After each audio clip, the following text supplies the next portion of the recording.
Hey there, I'm John. This is my Jeep. I've had this Jeep for about 9 years. Don't usually have passengers in this car. I'm usually driving by myself to work or on a trip. But if I do and I have more than one passenger and I have somebody sitting in the back, I usually don't get good reviews on the comfortability of this back seat. These seats are notoriously vertical. These backrests, they don't really support you.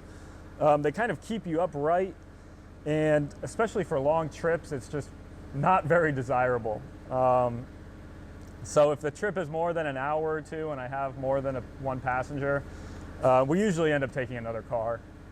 I did see these kits online. It's a recliner kit, and essentially what it does is it changes the angle of the bench. So I think it brings it up and tilts it back a little bit. But when I was going to pull the trigger on it, I couldn't find any reviews that actually compared before and after. And I ended up getting it because the back seat can't get any worse than it already is. But I wanted to take this opportunity to at least create a video that might be helpful for some people that are looking to buy this kit. So what we'll do is we'll install it on one side. This is a 60/40 bench, so we'll install it on one side and keep the other side at the stock angle. And we'll have somebody come in and sit down and go from one side to the other and see if it's an improvement or not.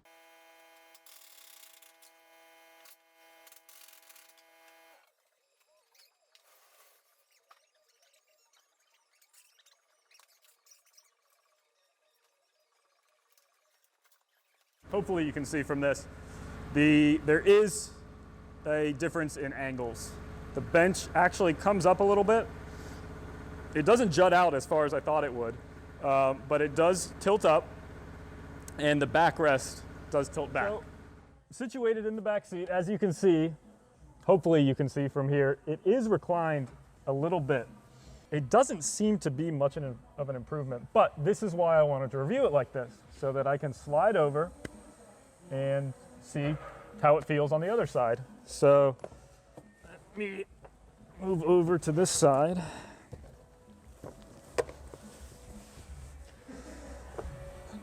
It is a little bit better.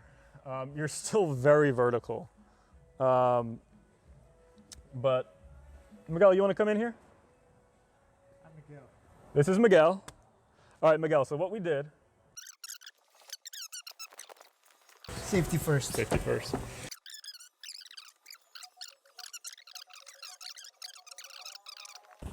Because it feels better.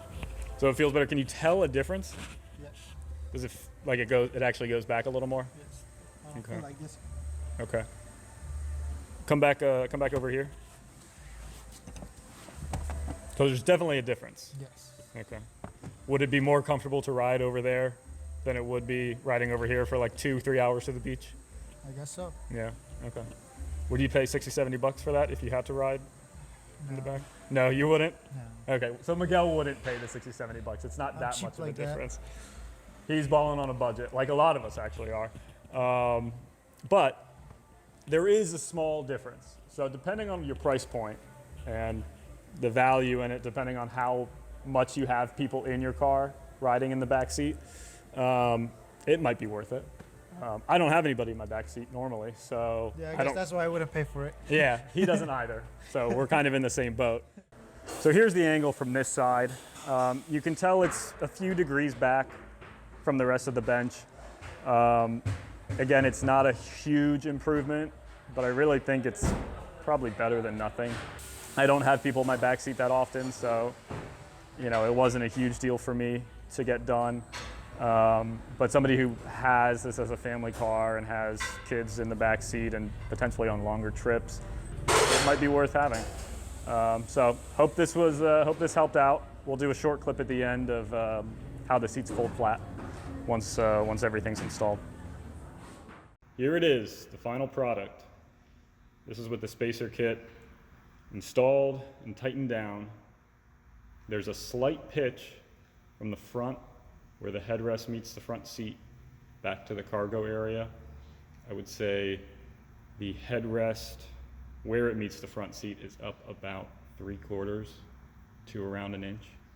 Overall, for the ability to recline the seats a little bit, it's not a bad trade-off. There's not much that you're sacrificing here. I would say the cargo space is about the same.